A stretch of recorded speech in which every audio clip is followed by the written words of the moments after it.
곡해하지 마십시오. 저는 사실은 파란색과 이 노란색 있죠. 이 노란색의 비중이 훨씬 더 삐까삐까합니다. 파란색으로 자칫 오해될까 하는 두려움이 있어서 혹시 일단 말씀드리면서 얘기 시작하겠습니다.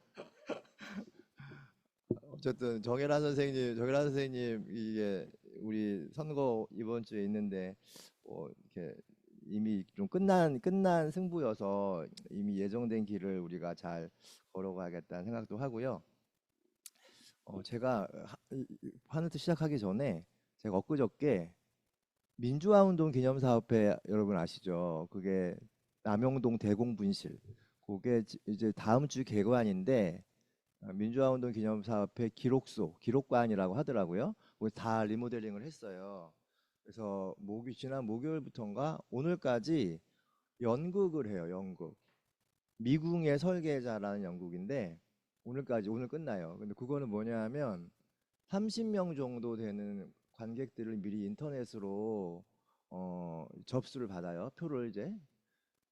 그런데 그 민주화운동 기념사업회 남영동 대공분실이 옛날에 박정철도 고문당하고 그런 공간이잖아요. 5층에서 다 그 조사실이 있는데 다 개관해가지고 관객 30명이 그 배우들과 함께 돌아다니면서 그 공간을 돌아다니면서 이렇게 연극이 이루어지는 거예요. 한 청년 학생이 잡혀오는 걸로 시작이 되고 정말 5층 그 조사실까지 올라가가지고 방을 돌아다니면서 이제 그 고문 당하는 거를 극적으로 하는 거죠.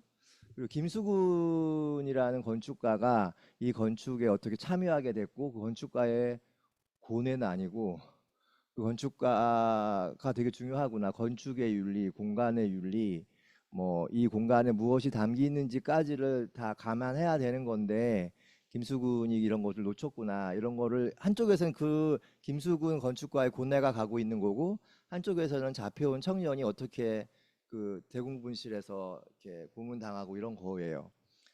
그런데 이제 관객들이 돌아다니는 거야. 제일 처음 1층 잔디밭에서 그 청년이 잡혀오는 것으로부터 시작돼서 그 배우들을 따라 이렇게 옮겨 다니는 거죠, 공간을.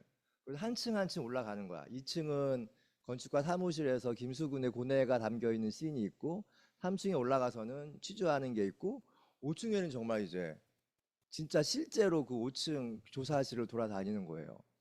박종철 고문당했던 방도 들어가고 근데 하이라이트는 뭐냐면 관객들이 30명인데 한 대여섯 명씩 각각의 방으로 들어가서 약간 묵상하는 시간이 있어요. 그런데 제가 들어간 방은 무슨 항림 사태 때 있었던 어떠한 이 땡땡 하시는 분의 방이었어요. 그래서 그분의 이제 녹취록 같은 것도 틀어주고 근데 창이 요만해요. 사람 머리가 성인 머리가 통과하지 않 그 고문 받다가 자살할 수도 있으니까 떨어지지 못하게 그 방에서 있는데 저기 보이는 데가 남영역이야. 남영역이 딱 보여. 기차가 이렇게 왔다 갔다 거리는 게. 근데 내가 이제 그 옛날 당시에 거기 조사받는 학생의 신분이 되어가지고 보는데 여기는 남영역 소리가 들려요. 굉장히 기분이 묘하고 어떤 사람은 힘들어서 막 나가는 사람도 있고 저랑 김근태 선생님의 따님이 왔었어요. 그분은 3층까지 올라오다가 나가시더라고. 또 아빠가 거기서 고문 당했기 때문에. 그래서 아까 우리나라의 민주주의가 그런 한 분 한 분의 이제 고통과 희생으로 이루어진 건데 이거 미리 알았으면은 우리 좀 다 알려가지고 함께 봤으면 좋겠다는 생각도 했고요. 요게 이제 다음 주에 개관을 한대요. 민주화운동 기념사업회 남영동 대공분실이 너무너무 잘 지어놔서 여러 가지 아카이빙도 되어 있고 뭐 관람료도 무료고 5층 조사실은 사람이 한꺼번에 많이 몰리면 안 되니까 미리 예약을 받아서 한 2, 30명씩 이렇게 관람할 수 있다고 하더라고요. 나중에 한번 우리 가서 뭐 거기서 이렇게 한나절을 보내면 좋겠다라는 생각도 했습니다. 오늘 하늘 뜻은 여러분 야곱과 요셉에 대한 이야기입니다. 제가 한 10년 동안 야곱에 대한 이야기를 한 3번 정도 하늘 뜻을 했더라고요. 창세기는 잘 아시다시피 아브라함과 이삭과 야곱, 요셉 요 4대에 걸친 가족사입니다. 어, 실질적으로 야곱에 대한 기사의 부분이 제일 많습니다. 그래서 저는 이제 야곱이 실질적으로 창세기의 주인공이 아닐까 싶습니다. 왜냐하면 또 야곱이 나중에 이스라엘로 변했죠. 이름이 야복강가에서 천사와 싸우고 나서 야곱에서 이스라엘로 이름이 변했기 때문이기도 하지만 야곱이 신의 얼굴을 본 사람이고 야곱이 신의 이름을 물었던 최초의 인간이기 때문입니다. 야곱이 문제적 인간이라는 것은 출생할 때부터 드러납니다. 형 에서의 발목을 잡고 나왔다는 엽기적인 기사가 성서에 있고, 너무 엽기적이지 않나요, 여러분? 이렇게 아기가 발 잡고 이렇게 나온다는 게 너무 생각만 해도 약간 좀 호러물 같기도 하고요. 형과 아버지를 속이고 팥죽 한 그릇으로 장자권을 도둑질하다시피 해서 샀다는 보도가 성경에 있습니다. 곰곰이 생각해 보면 창세기를 쓴 사람들은 야곱에 대해 우호적이지 않지 않았나? 우호적이지 않았다는 거죠, 이거. 라는 생각이 듭니다. 하지만 야곱은 살면서 그 거짓의 대가를 받았습니다. 그는 외삼촌 라반의 계략에 빠져 7년 동안 노동을 착취당했고 20여 년의 종살이를 감수해야만 했습니다. 세겜에서는 자기 딸 다나가 성폭행을 당하는 것을 보아야 했습니다. 막내 아들 베냐민을 낳다가 사랑하는 아내 라헬이 숨을 거두는 것을 지켜볼 수밖에 없었고 아끼던 아들 요셉을 뚜렷한 이유 없이 잃어버렸습니다. 물론 요셉은 나중에 이집트의 총리가 되죠. 또한 기근 때문에 자식들을 이집트로 식량을 구걸하러 보내야만 했습니다. 이 대목에서 야곱의 삶이 얼마나 기구했는지를 확인할 수 있는 성경의 한 장면을 소개합니다. 이집트 왕 바로를 만났을 때 바로가 나이가 어떻게 되는지를 묻자 야곱이 이렇게 답을 합니다. 이 세상을 떠돌아다닌 횟수가 100년하고도 30년입니다.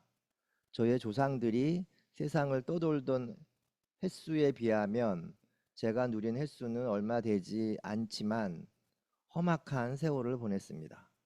요 험악한 세월을 보냈습니다라는 야곱의 마지막 고백이 이렇게 좀 짠하네요.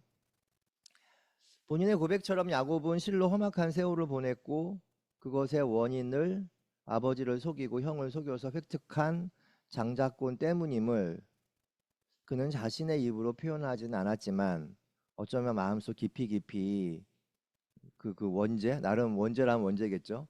깊이 간직하고 있지 않았을까 싶습니다. 야곱 이야기의 가장 하이라이트는 야복강가에서 천사와 씨름을 하는 것입니다. 때는 형 에서를 만나기 전날 밤입니다. 두려움과 불안에 떨면서 야곱은 하나님께 기도합니다. 그리고 나서 어떤 이가 나타나 아침이 될 때까지 야곱과 씨름을 하는 괴이한 사건이 발생합니다. 야복강 사건 이전과 이후에 야곱은 달라집니다. 우선 엉덩이 뼈가 어긋나서 절름발이가 되었습니다. 그리고 나서 이름이 야곱에서 이스라엘로 바뀝니다. 이런 야곱의 변화가 있기까지 야복강가에서 두 가지 사건이 있었습니다. 하나는 야곱이 신의 이름을 물었다는 것입니다. 하나님의 사람과 밤새 씨름하면서 삿발을 놓지 않고 끈질기게 매달리면서 야곱은 당신의 이름이 무엇인지 가르쳐 주십시오라고 묻습니다. 그런데 여기서 간과하기 쉬운 것이 있는데 야곱이 이름을 물어보기 전에 상대편이 먼저 야곱에게 너의 이름이 무엇이냐고 묻는 대목이 나옵니다. 야곱은 자신의 이름을 밝힙니다. 그리고 이름이 무엇인지를 묻습니다. 저는 이 대화가 굉장히 중요한 어떤 신학적인 모멘텀이 아닐까 생각합니다. 왜냐하면 신의 이름을 부르기 전에 내가 누구인지를 먼저 알고 밝혀야 한다는 것입니다. 인식과 신앙의 대상으로서의 신이 있고 그런 신을 믿는 인식하는 내가 있습니다. 바람직한 신앙생활에 대해서 우리가 많은 고민을 하는데 우선은 나를 알고 밝히는 것입니다. 내가 노랗고 네모난 그릇인지 파랗고 동그란 그릇인지 아니면 녹색 세모 그릇인지를 아는 것이 중요합니다. 그리고 나서 신의 이름을 부르는 것입니다. 아무것도 내가 누구인지 모르고 신의 이름을 부르는 것은 저는 너무나 맹목적인 신앙으로 처할 수 있습니다. 인간은 신의 전체를 알 수도 없을 뿐더러 그럴 필요도 없습니다. 신은 내 안에 담기는 그 신입니다. 그 신을 정직하게 말하고 고백하는 것이 바른 신앙인 셈이죠. 이어서 신이 야곱을 축복했다는 구절이 이어집니다. 어찌하여 나의 이름을 묻느냐는 멘트가 나오고 나서 주께서는 야곱을 축복하십니다. 흔히 이 구절을 해석할 때 신의 이름을 묻는 야곱이 기특해서 신이 야곱을 축복했다고 말할 수 있겠으나 저는 그 반대라고 생각합니다. 야곱의 신의 이름을 묻고 부르고 신의 이름을 찾으려고 분투하는 바람에 야곱이 신의 이름을 찾겠다고 삿발을 잡고 몸부림치는 바람에 신이 비로소 신이 된 것입니다. 그래서 신이 고마워 야곱을 축복한 것이 아닐까 싶습니다. 그날 밤에 일어났던 야복강가에서 일어났던 또 다른 중요한 일은 야곱이 하나님의 얼굴을 봤다는 것입니다. 신의 얼굴을 본 사람은 없습니다. 모세가 그렇게 신의 얼굴을 보여달라고 했지만 신은 거부했던 신 아닙니까? 신의 얼굴을 보면 죽기 때문입니다. 하지만 야곱은 신의 얼굴을 보고도 죽지 않은 사람이 되었습니다. 그래서 그곳의 이름을 브니엘, 하나님의 얼굴이라고 지었습니다. 신의 얼굴을 보여달라고 하는 성서의 인물들의 바람과는 다르게 성서에는 신의 얼굴에 대한 묘사가 없습니다. 신의 얼굴을 보여달라는 모세에게 했던 신의 대답은 너는 나의 등을 볼 뿐이다 라고 하죠. 그 후 레비나스는 신의 얼굴을 타자의 얼굴이라 말하면서 그 타자들을 고아와 과부와 나그네라고 지목합니다. 우리 사회에서 호모사케르 같은 존재들을 신의 얼굴이라고 아간베는 말합니다. 발터 베냐민은 앙게르스 노브스 새로운 천사를 말하면서 좌절하고 실패하고 아픈 과거를 바라보는 천사의 얼굴을 말하는데 좌절하고 실패한 자들의 얼굴을 바라보는 천사의 얼굴을 신의 얼굴로 치환합니다. 모두 다 이렇게 뛰어난 통찰들입니다. 이들의 통찰은 영광과 환희와 승리의 신을 바라고 희망하는 전통적인 신앙인들이 그리는 신의 얼굴과는 다른 신의 얼굴입니다. 민중신학도 당연히 그 연장선상에 있습니다. 모두 훌륭한데 저는 오늘 야곱 이야기를 읽으면서 신의 얼굴은 갑자기 배윤정 선생님을 보니까 이 말을 하기가 조금 쫄리네요. 신의 얼굴은 수학의 집합론에 등장하는 공집합 같은 것이 아닐까 싶습니다. 공집합은 공집합은 아무것도 없음을 수학적으로 표현하는 개념이에요? 개념인가요? 개념이죠? 즉 존재하지 않지만 개념적으로 정의할 수 있는 것이 있음을 공집합은 말합니다. 이는 종교 철학에서 자주 등장하는 무, 즉 존재하지 않는 것의 존재와 연결됩니다. 마치 공집합이 수학적으로 명확히 정의되고 다뤄지는 것처럼 신학에서도 무는 단순한 부재가 아니라 어떤 개념적 실체로 다루어질 수 있습니다. 이것은 결국 언어와 실제의 관계, 개념의 경계를 사유하게 만듭니다. 존재하지 않는 대상에 대해 언어로 규정하고 논의할 수 있다는 점에서 공집합은 형이상학적인 또는 논리적 패러독스를 함의한다고 볼 수 있을 텐데 신의 얼굴이 이제 그런 대상인 거죠. 신의 얼굴과 관련된 논의에 있어서 그것의 형상과 내용에 대한 논의는 당연히 이제 한번 우리가 심사숙고해야겠지만 그런데 제가 해보니까 생각보다는 중요하지 않더라고요. 왜냐하면 정해진 신의 얼굴은 없기 때문입니다. 그럼 무엇이 있는 걸까? 신의 얼굴을 본 효과만 있습니다. 신의 얼굴을 본 사람들은 변화합니다. 야곱이 절뚝거리며 브니엘을 지날 때 태양이 솟아 야곱을 아니 이스라엘을 비추었다고 성서는 증언합니다. 그 아침의 야곱은 전날의 야곱이 아닙니다. 그 햇살이 비치는 세상도 어제와 같은 세상이 아닙니다. 새로운 세상입니다. 적어도 이스라엘이 된 과거의 야곱에게 오늘은 그 전에 수많은 과거와는 다른 오늘입니다. 이것이 하나님의 얼굴을 본 야곱에게 주어진 효과, 아니 선물이 아닐까 싶습니다. 여러분, 여기까지는 사실 지난 10년 동안 제가 야곱에 대한 이야기를 서너 번 하면서 여러분들에게 다 했던 얘기예요. 좀 익숙하고 어디선가 많이 들어본 것 같지 않나요? 아니구나. 새로 와요? 다 했던 겁니다. 서너 번씩. 이걸 다 이렇게 다 종합해서 요약을 한 겁니다. 그런데 오늘 지금 얘기하는 야곱에 대한 이야기는 처음 하는 얘기예요. 처음. 저도 요 근래에 성경을 읽다가, 성경을 내가 그래도 읽지 않겠어요, 여러분? 여러분들보다는 조금 많이. 근데 읽다가 정말 이런 게 있었나 싶을 정도로 정말 처음 보는 구절이었어요. 그거를 얘기하려고 해요. 이거는 야곱의 생애 거의 마지막 때 일입니다. 오늘 읽은 창세기 48장 본문은 야곱의 마지막 때에 있었던 사건입니다. 어느 날 총리인 요셉에게, 여러분 요셉이 총리인 건 알죠? 이집트로 다 내려갔잖아. 기근이 들어가지고. 그래서 그 요셉은 또 혼자 이제 형제들에게 따당해 가지고 뭐 이렇게 내쳐지고 어떻게 해서 이집트로 가서 총리가 되었잖아요. 그리고 그 형제들이 기근이 들어가지고 왔을 때 요셉을 만나서 가족들과 회유를 하죠. 어느 날 그 총리인 요셉에게 아버지 야곱이 아프다는 소식이 전해집니다. 그러니까 요셉에게 두 아들 에브라임과 므낫세가 있는데 아버지가 아프니까 빨리 내 자식들에게 축복을 받아야겠다. 축복을 아버지께서 주시는 축복을 받아야겠다. 이런 생각을 한 거죠. 그래서 두 아들과 함께 야곱의 침상을 찾습니다. 야곱은 요셉에게 두 손자를 축복하려고 하니 자신에게 데려오라고 공식적으로 이렇게 인편으로 띄운 거죠. 이 순간 요셉이 굉장히 민첩하게 행동을 합니다. 당시 야곱은 눈이 어두웠어요. 그래서 므낫세와 에브라임을 혼동할 수 있습니다. 마치 옛날에 이삭처럼. 요셉은 오른손에는 작은 아들 에브라임을, 왼손에는 큰 아들 므낫세를 데리고 갑니다. 그러니까 여러분이 상상해 보세요. 이렇게 데리고 가는 거야. 침대가 이렇게 누워 있으면은 이렇게 들여보내는 거죠. 그럼 오른손에 그 권위가 있는 거니까 오른손에는 장남인 누구죠?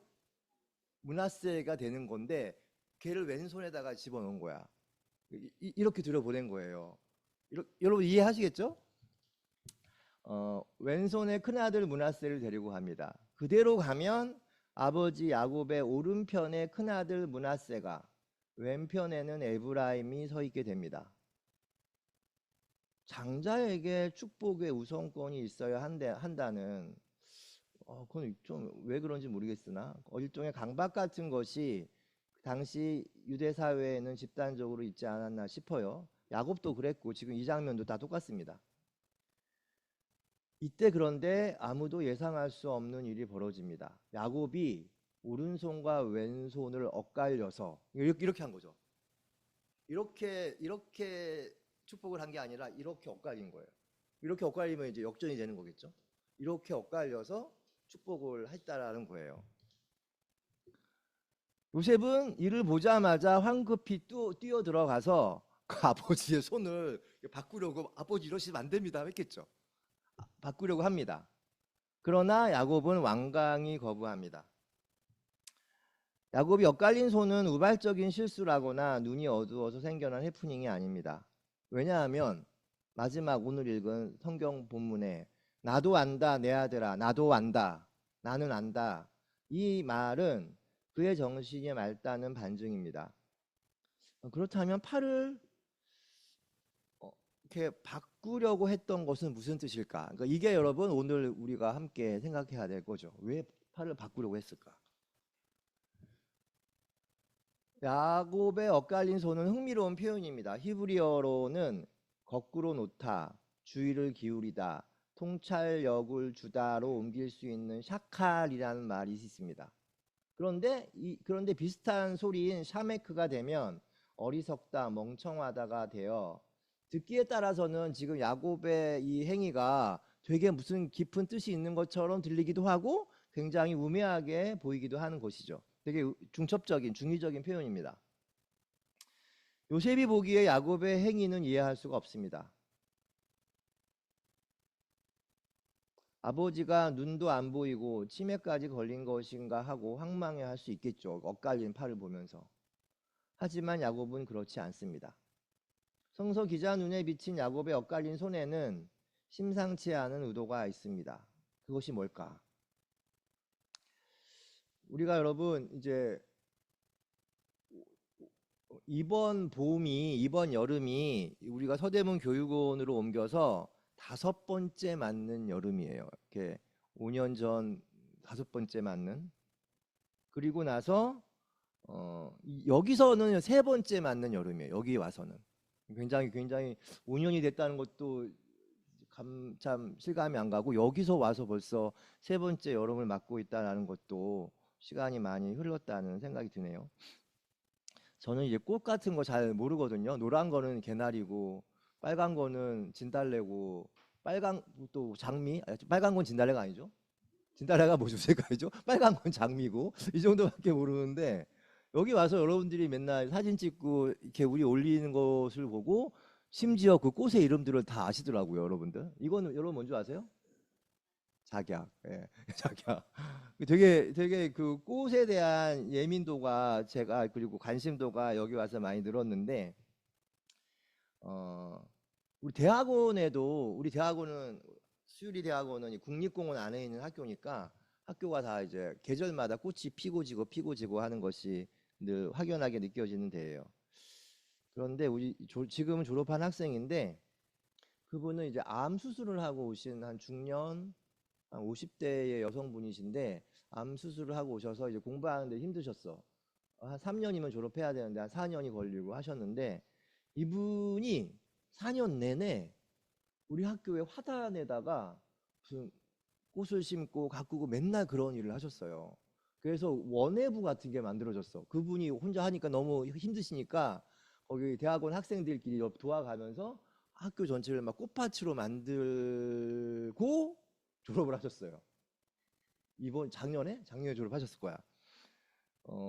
그래서 저도 이제 왔다 갔다 하면서 저는 이렇게 손에 이렇게 그런 귀찮아하거든요. 이렇게 막 흙 묻히고 막 이런 거. 그런데 미안하니까 계속 왔다 갔다 하는 길에 그 등하굣길에 맨날 그 하고 계시니까 죄송하기도 하고 이렇게 쭈그리고 앉아가지고 오늘은 뭘 심으셨어요? 이렇게 물어보기도 하고 뭐 이건 무슨 꽃이고 이건 무슨 꽃이고 이건 무슨 꽃이래.